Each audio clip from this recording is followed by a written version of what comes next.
Bismillahirrahmanirrahim. Assalamualaikum warahmatullahi wabarakatuh. Alhamdulillahirabbil alamin wal aqibatul muttaqin wassalatu wassalamu ala asrofil anbiya'i wal mursalin wa ala alihi wa sahbihi ajmain.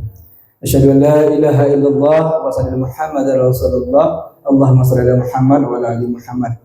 Rabbi shrah li sadri wa yassir li amri wa hlul 'uqdatam min lisani yafqahu qawli. Yang terhormat Bapak Kasipem dari Kecamatan Benai, Bapak Kades beserta perangkat, Bapak Ketua BPT beserta anggota, rekan anggota pendamping desa, Bapak Babin Kamtibmas, tokoh agama, tokoh masyarakat, tokoh adat, tokoh pemuda, tokoh perempuan, para kader, dan ibu-ibu, bapak-bapak, saudara-saudara yang berhadir dalam rangka musyawarah desa khusus percepatan pembentukan koperasi desa Merah Putih di Desa Pulau Lancang.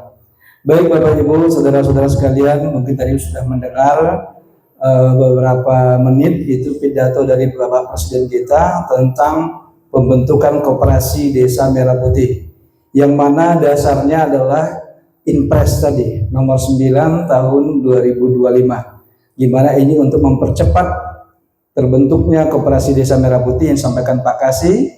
Kita tanggal 31 Mei itu harus sudah terbentuk. Nanti di akhir Juni itu sudah berbadan hukum, di 12 Juli kita launching bertepatan dengan Hari Koperasi Indonesia, sampaikan Pak Kasih tadi. Baik Bapak Ibu, sebagaimana ini tujuannya adalah dibentuk ini, yang pertama itu memperkuat ekonomi desa melalui usaha bersama. Kemudian yang kedua, menyediakan layanan murah, mungkin seperti sembako, adanya obat, tadi kita lihat di video ada apotek desa namanya, ataupun simpan pinjam yang tadi disinggung oleh Pak Kasih. Kemudian selanjutnya mengurangi kemiskinan dengan melibatkan warga sebagai pengelola. Jadi ini juga merupakan lapangan kerja untuk warga desa untuk bergabung menjadi pengurus maupun nanti pengawas. Kemudian ini kenapa harus dibentuk, pentingnya koperasi ini Bapak Ibu? Kemudian mendukung program ketahanan pangan yang telah berlaku sejak 2020 di dana desa. Seperti apa? Dia bisa menyediakan seperti pupuk atau membeli hasil panen dari para petani yang ada di desa. Kemudian melawan rentenir, ini sampaikan Pak Kasih tadi, kewer-kewer, bakri. Nah itu, kenapa Bapak Ibu? Di koperasi itu sudah diatur untuk penggunaan besaran bunga maksimal dalam setahun itu hanya 24%, artinya satu bulan hanya boleh maksimal 2%, boleh di bawah itu, sehingga itu lebih meringankan untuk anggota melakukan pinjaman di situ. Kemudian dapat bantuan pemerintah. Nah, ini tadi sudah disindir juga tadi di video. Mungkin Bapak Ibu, saudara-saudara udah melihat di TikTok lah, apa namanya, media sosial, ada namanya kredit atau pinjaman plafon sebesar 3 miliar. Nah itu. Tapi itu tentu dengan kriteria-kriteria nanti akan dikeluarkan juknis juklaknya seperti apa.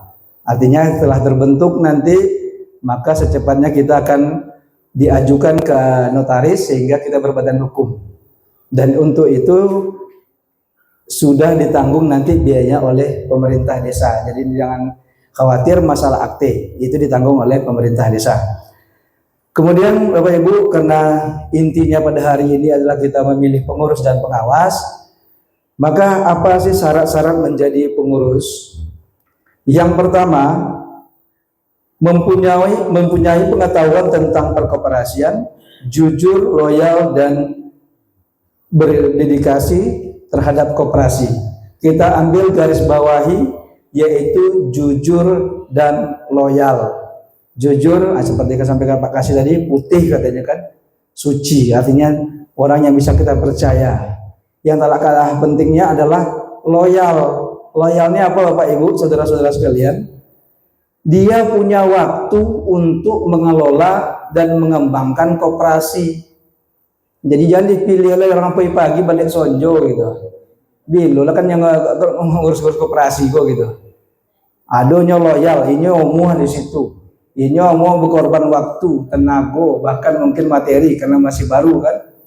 Nah, ingin berkorban di situ. Kemudian selanjutnya yang kedua, syarat pengurus mempunyai keterampilan kerja dan wawasan usaha serta semangat kewirausahaan.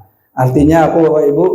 Inyo dapat melihat peluang-peluang usaha yang ada di desa.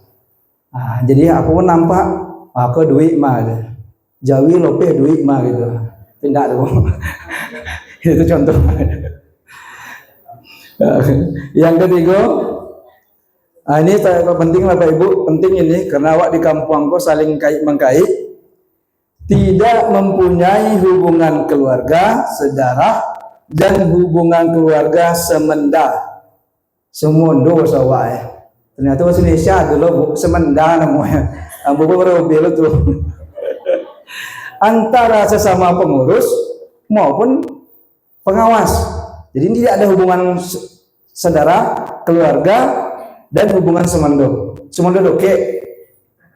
Suami adik kandung ambo seperti itu. Atau yang semendo. Kemudian yang keempat, tidak berasal dari unsur pimpinan desa.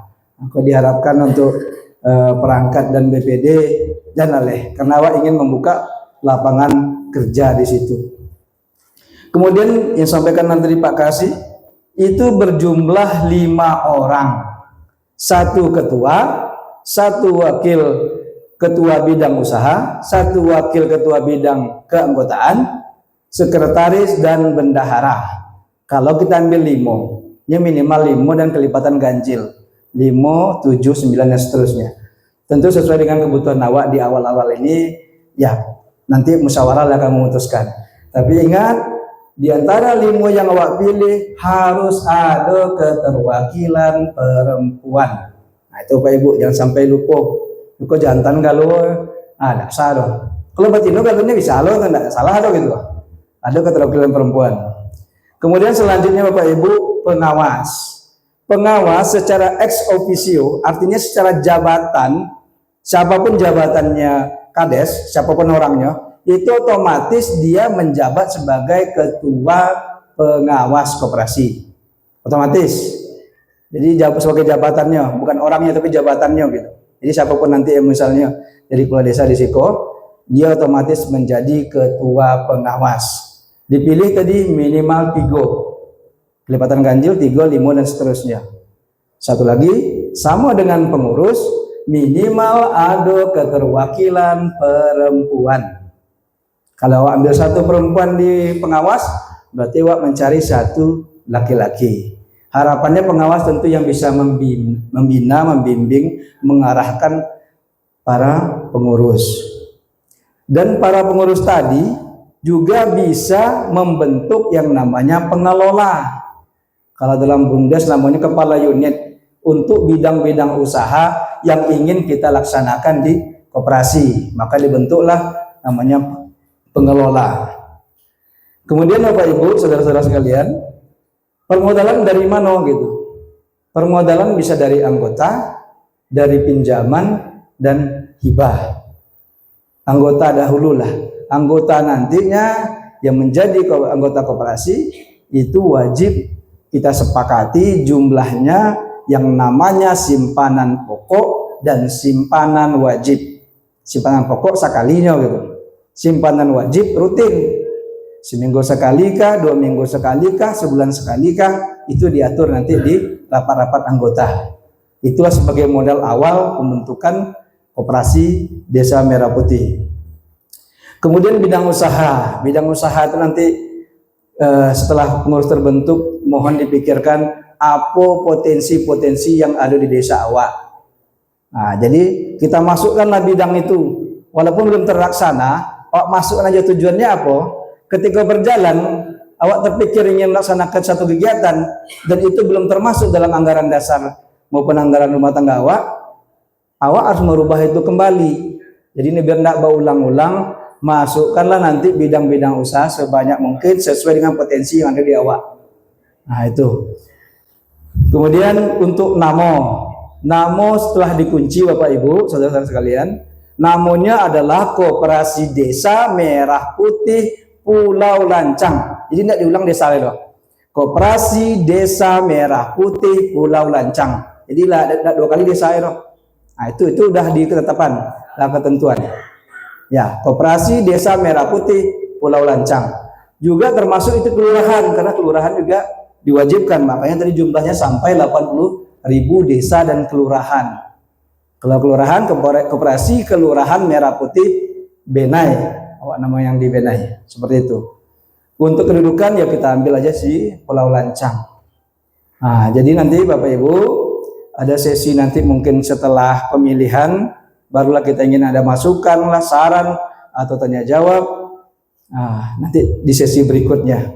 Setelah ini akan dipimpin oleh pimpinan rapat untuk memilih pengurus dan pengawas. Mungkin itu dulu yang dapat aku sampaikan. Mohon maaf atas segala kekurangan. Assalamualaikum warahmatullahi wabarakatuh.